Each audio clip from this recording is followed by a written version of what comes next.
Merci beaucoup. Oui, c'est à moi qu'on vient l'honneur de vous parler un petit peu du solaire. Ça peut paraître contre-intuitif, mais Total est quand même présent dans le solaire depuis 1983, hein, le deuxième choc pétrolier. Alors, il y a quand même eu une longue phase où on a fait plutôt de l'accès à l'énergie, des choses petites. Le kilowattheure solaire était encore cher.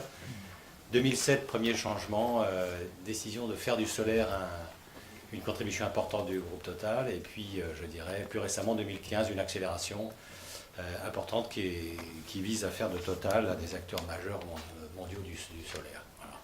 Donc, c'est pour ça que je suis là. Donc moi je vais vous parler du solaire spécifiquement. Alors attends, je n'utilise pas la bonne, alors c'est à droite. Voilà. Alors on est dans un monde qui va consommer toujours plus d'électricité. Ça c'est la photographie d'aujourd'hui. Et puis la trajectoire qu'on imagine à 2035, enfin, une croissance de 2%, plus de 2% par an, en gros, à peu près tous les analystes convergent vers ça, c'est-à-dire 2 fois plus que la demande nouvelle en énergie. Donc on nous montre qu'il y a besoin de beaucoup d'électricité. Néanmoins, j'avais envie de passer un message de contraste, c'est-à-dire qu'en fait, il y a quand même deux mondes. Il y a l'OCDE, où on a installé déjà cette capacité d'électricité, et où l'efficacité énergétique et peut-être une partie de délocalisation de l'industrie fait qu'on ne consomme pas tant d'électricité que ça. En tout cas, il n'y a pas beaucoup de croissance en consommation d'électricité. La France en fait partie, on n'augmente pas beaucoup notre consommation d'électricité. Et il y a au contraire des pays qui vont être à 4% par an, évidemment, ou plus, et qui sont dans la situation. Alors le LCO, c'est un bon instrument pour l'investisseur, c'est ce qu'on a entendu, parce qu'il va comparer différentes technologies et il va voir si, dans son cas, c'est plus intéressant d'investir dans des nouvelles capacités.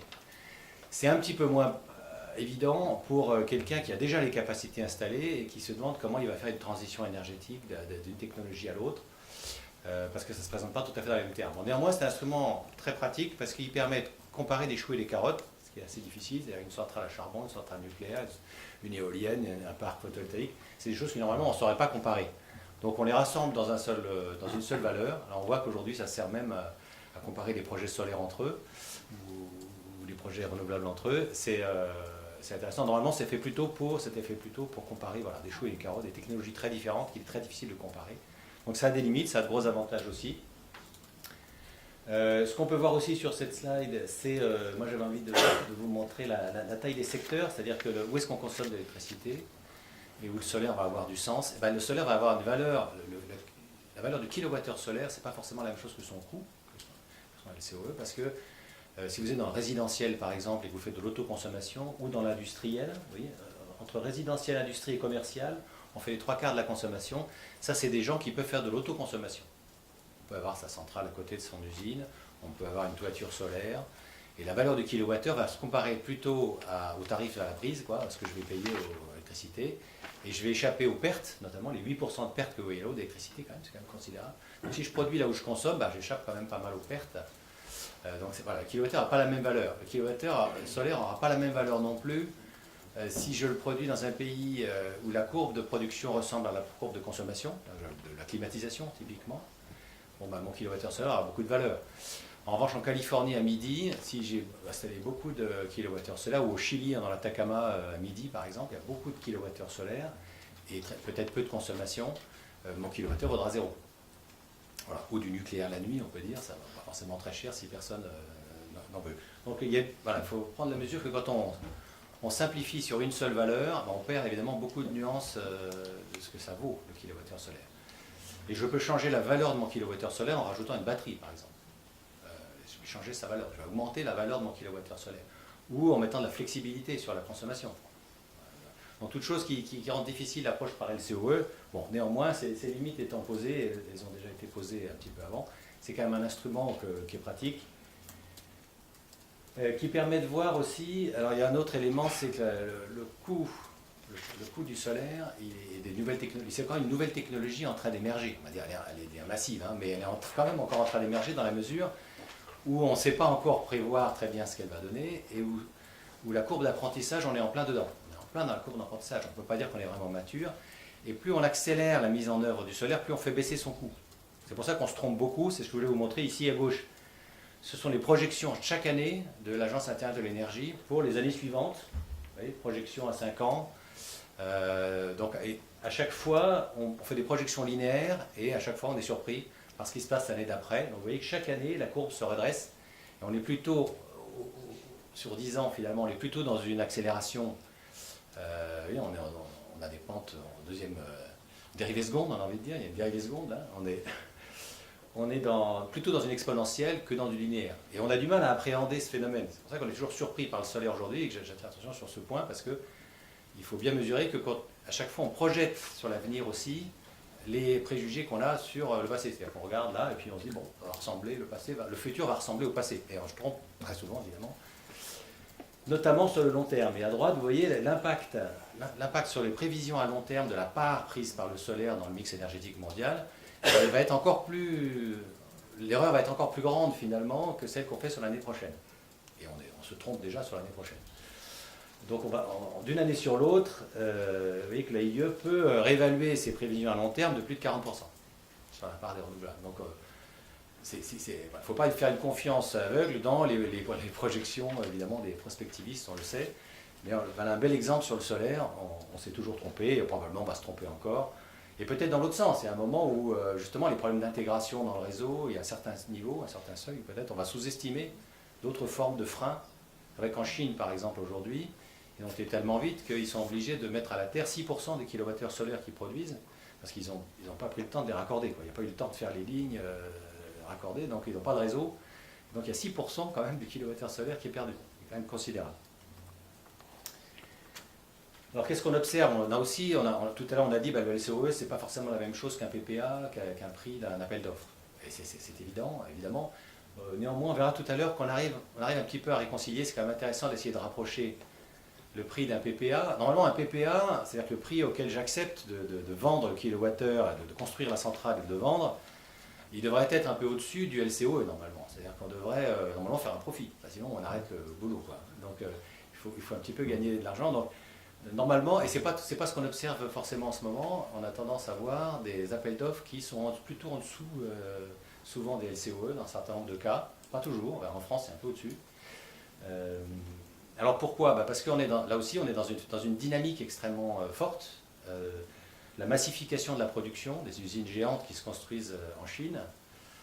On est systématiquement en surcapacité de production parce que les nouvelles usines s'équipent avec des nouveaux équipements qui sont moins chers, qui sont plus performants, vont produire des panneaux avec un ratio de production énergétique plus élevé, de conversion à l'énergie plus élevé. Donc elles vont rendre obsolètes les vieilles usines et les vieux équipements assez rapidement. Donc on est constamment en surcapacité de production.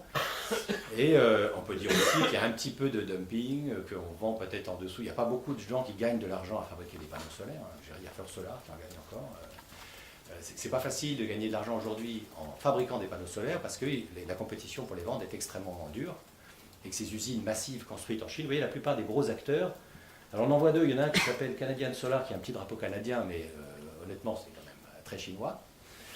Les usines sont en Chine. Et puis il y a Hanwha Qcells, qui a aussi un petit drapeau coréen, mais on va dire pas mal d'usines aussi en Chine quand même. Donc enfin, on est très asiatique quand même, vous voyez, dans les grands acteurs du solaire. Et les annonces d'un Longhi par exemple, vous voyez qu'il y a Longhi ici, c'est qu'il va encore installer les 25 gigawatts de production de panneaux dans les années qui viennent. Donc on a aussi beaucoup d'annonces qui jouent. Alors le prix du panneau, c'est un des indicateurs qui contribue au LCOE, c'est à peu près pour 46%, en tout cas c'était comme ça en 2015, ça a tendance à baisser un petit peu avec le temps. La moitié d'un kilowattheure solaire, c'est le panneau, c'est le moteur de notre usine. Aujourd'hui, on est autour de 30 centimes pour le panneau chinois de référence, on va dire le China Tier 1, ce qu'on appelle le China Tier 1, CT1. C'est un peu le panneau de référence. Après, il y a toute une sorte de gamme. Nous, on produit avec SunPower, notre filiale SunPower, plutôt un panneau plus haut de gamme qu'on vend plus cher, qui produit plus de kilowattheures. Ça, c'est le panneau de référence. Environ 30 centimes aujourd'hui sur les marchés. On peut s'attendre à ce que marchés mondiaux, je veux dire, ça continue à baisser. On pense que ça va continuer à baisser, le prix du panneau va continuer à baisser. Là, je vous ai mis quelques idées. En 2020, 2022, on va dire, on devrait pas être très loin de 20 centimes du watt, au lieu de 30 aujourd'hui, 30 centimes, plutôt 20 centimes. Donc on a encore une forte baisse sur le prix du panneau. Pourquoi? Alors après, il y a tous les autres paramètres qui contribuent au LCOE, on va voir. Bon, il y a aussi des baisses sur ce qu'on appelle le balance of system, c'est-à-dire que les autres composants, il y a des révolutions technologiques qui se passent sur les onduleurs, il y a la maturation dans les pays, on est surpris aussi par le fait que plus on installe le solaire, plus le coût baisse. C'est-à-dire que pendant longtemps, le prix du kilowattheure solaire en Allemagne était 2 fois moins cher qu'en France. Alors qu'on pourrait penser l'inverse, il y a plus de soleil quand même en France qu'en Allemagne. Donc, oui, il y a d'autres facteurs que le prix du panneau, alors que le prix du panneau était le même. Hein. Donc, ça a tendance à s'arranger, parce qu'avec la maturité, les entreprises se structurent, s'organisent, sont plus efficaces, les processus de permitting, l'accès au foncier, tout ça joue.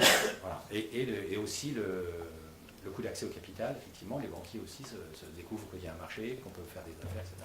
Donc, avec le temps, on s'aperçoit qu'il y a aussi une courbe d'apprentissage sur les autres composants du kilowattheure solaire, et pas seulement sur le prix du panneau. Il y a aussi des raisons qui font que ça va continuer à baisser, des raisons technologiques. Il y a des transitions technologiques à l'intérieur. Là, je ne parle pas des couches minces dans ce que je vous montre, il y a aussi des progrès qui se font dans les couches minces. Ça, c'est que la filière silicium, c'est 90% du marché aujourd'hui quand même, c'est pour ça que je vous en parle. À l'intérieur de la filière silicium, il y a des transitions technologiques aussi. On monte en gamme, on passe du silicium multicristallin à un silicium monocristallin, progressivement, c'est ce qu'on voit là, des transitions.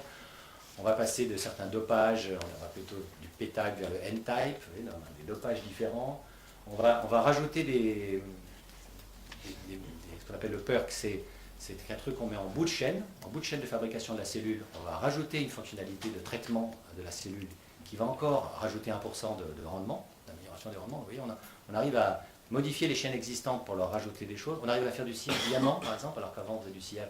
Sillage diamant, ça permet de consommer moins de matière, de silicium, en perte, c'est-à-dire que le trait de scie est plus fin. On arrive aussi à faire des machines plus délicates qui ne vont pas briser la galette de silicium. Donc l'épaisseur, on va pouvoir réduire l'épaisseur de la galette de silicium. Donc moins de matériaux, des matériaux moins chers, des rendements qui augmentent. Voilà, c'est tout ça qui conduit.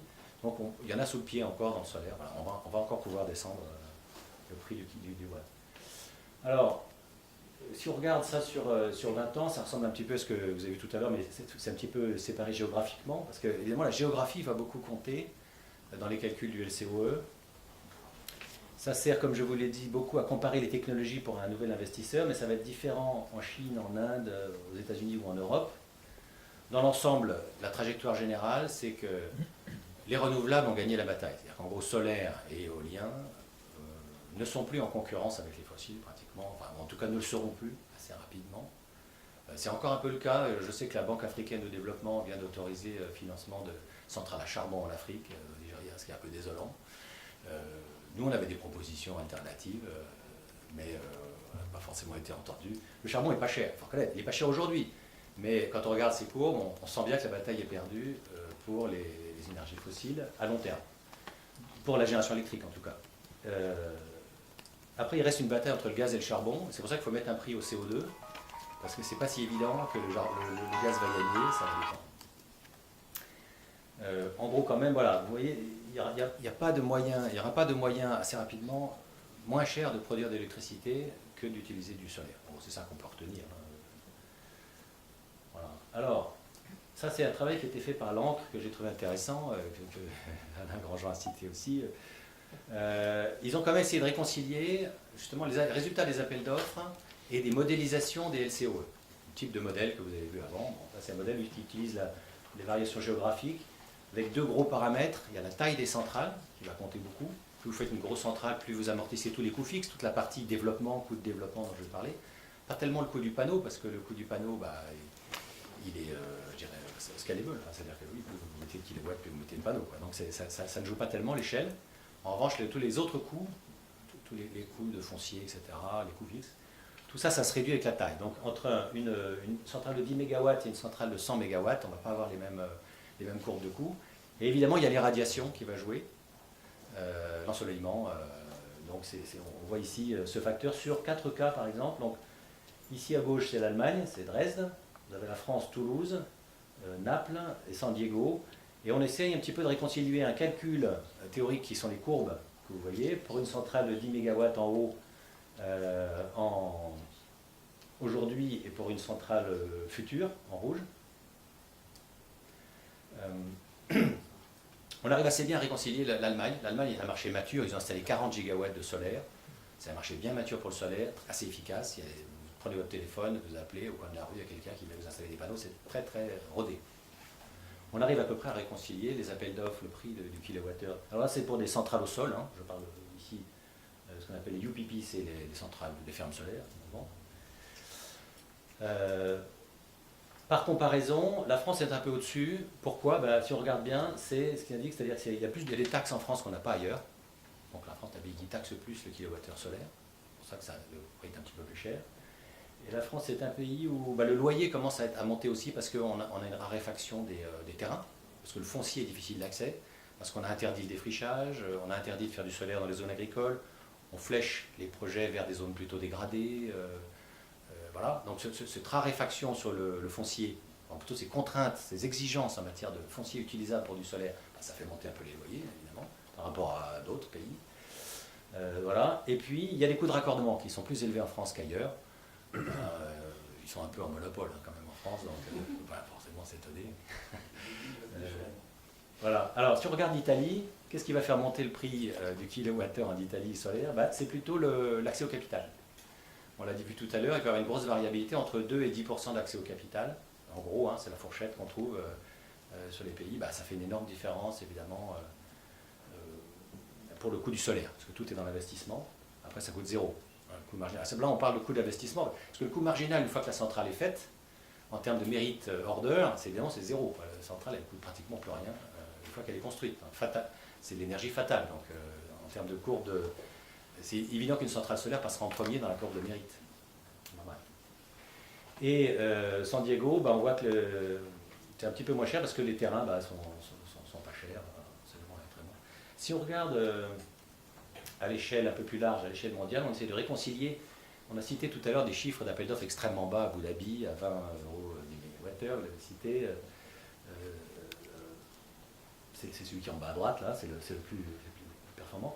Bon, si on essaye de faire un graphe où on extrait finalement la variabilité liée à l'irradiation, l'ensoleillement, et puis la variabilité liée à la taille des centrales, qui permet de comparer là aussi des choses différentes, des centrales à 10 MW et puis des centrales à 100 MW. Donc vous voyez que cette plage, ça marche assez bien, sauf la France, qui a encore des surcoûts qu'il faut travailler. C'est pour ça qu'il y a un plan solaire. On va essayer de travailler sur les surcoûts. Le Brésil, ça c'est un peu le coût d'accès au capital aussi, on peut comprendre, comme c'est compliqué en ce moment d'investir au Brésil, on imagine bien. Voilà. Mais sinon, ça marche pas trop mal. On arrive à voir que du coup, ça permet que le modèle se cale assez bien sur les appels d'offres, bien que j'ai dit ça ne recouvre pas exactement la même chose. Enfin, on se cale assez bien. Et ça permet de voir ce qui se passe en 2030, sur à quoi on peut s'attendre comme courbe. C'est la courbe rouge en bas. Et effectivement, la plupart des pays verront un solaire à 30, je dirais moins de 25, certains pays à moins de 25, et en Europe, en tout cas, à moins de 30, tout le sud de l'Europe, ce sera moins de 30 euros du mégawattheure, à échéance donc 2030 sur cette étude.